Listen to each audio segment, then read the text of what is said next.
अस्सलाम वालेकुम।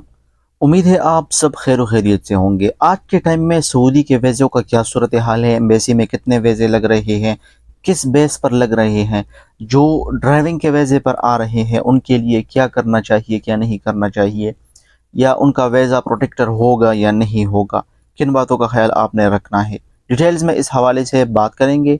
अगर आपको ये वीडियो अच्छी लगे तो वीडियो को लाइक करना और चैनल को सब्सक्राइब करना ना भूलिए, क्योंकि इसी चैनल पर मैं आपको Saudi related informative videos upload करता रहता हूं। जो लोग एजेंसी का काम करते हैं, वीज़ों का प्रोसेसिंग का जो काम करते हैं, उनको तो पता होगा, लेकिन जो लोग अपना वीज़ा प्रोसेस करना चाहते हैं, बाज़ दफ़ा उनका वीज़ा जो है वो डिले हो जाता है, फिर वो सोच में रहते हैं कि हमारा वीज़ा क्यों नहीं लग रहा है। तो मैं आपको यहाँ पर बताता चलूँ कि एम्बेसी ने का जो कोटा सिस्टम होता है तो उन्होंने वो 50 से कम करके 20 कर दिया है। यानी पहले जो वीज़ा प्रोसेसिंग होता था हर एजेंसी का, तो वो 50 वीज़ों का होता था, लेकिन अब उन्होंने कोटा सिस्टम कम कर दिया है और 20 का कर दिया है। यानी अब डेली जो है हर एजेंसी का जो रिक्रूटिंग एजेंसीज होती हैं उनके 20 वीज़े जो हैं वो प्रोसेस हो रहे हैं। इसके अलावा जो सबसे बड़ा इशू आज के टाइम में आ रहा है, लोगों को बंदों को अपलोड किया जा रहा है। क्यों अपलोड किया जा रहा है? क्योंकि आपका वीज़ा जो है वो ड्राइविंग का होता है, सैकहास होता है, सैकशाहना वगैरह होता है, और आपके पास पाकिस्तान में लाइसेंस नहीं होता है। तो अब गवर्नमेंट ने ये पॉलिसी जो है वो इंट्रोड्यूस करवाई है कि जिन लोगों के पास ड्राइविंग लाइसेंस नहीं होगा तो उनका वीज़ा प्रोसेस नहीं होगा, उनका प्रोटेक्टर नहीं होगा। जब आपका प्रोटेक्टर नहीं होगा तो आपका वीज़ा प्रोसेस नहीं होगा।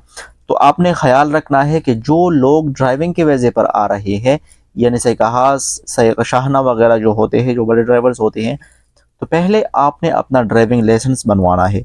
जब आपका ड्राइविंग लाइसेंस बनेगा उसका फोटोकॉपी वीज़ा के पास जाएगा, प्रोटेक्टर ऑफिस में आपका ड्राइविंग लाइसेंस ओरिजिनल चेक किया जाएगा, तब आपका वीज़ा प्रोसेस होगा, तब आपको सऊदी अरब में एंट्री मिलेगी, वरना पाकिस्तान से ही अपलोड कर दिया जाएगा।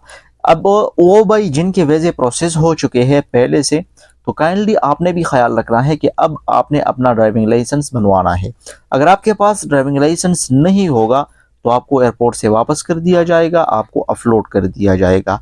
जिनके अभी वीज़े प्रोसेस हो रहे हैं, उन्होंने वीज़ा अप्लाई किया हुआ है या किसी से वीज़ा लिया हुआ है, वीज़ा मंगवाया हुआ है, तो काइंडली पहले आपने अपना ड्राइविंग लाइसेंस बनवाना है, उसके बाद जो है आपने वीज़ा के लिए ट्राई करना है।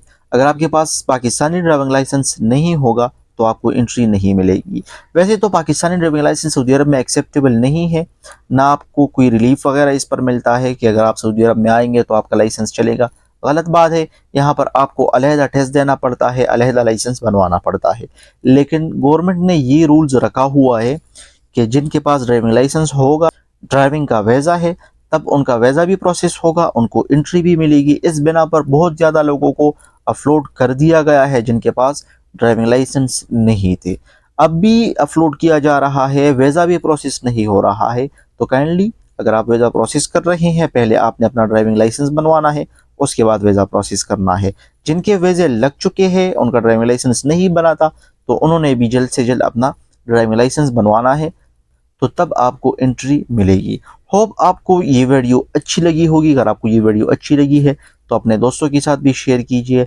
इसके अलावा अगर आपका कोई क्वेश्चन वगैरह है तो आप मुझसे कमेंट सेक्शन में पूछ सकते हैं। मैं भरपूर कोशिश करूंगा कि आपको उस हवाले से आगाही दूं।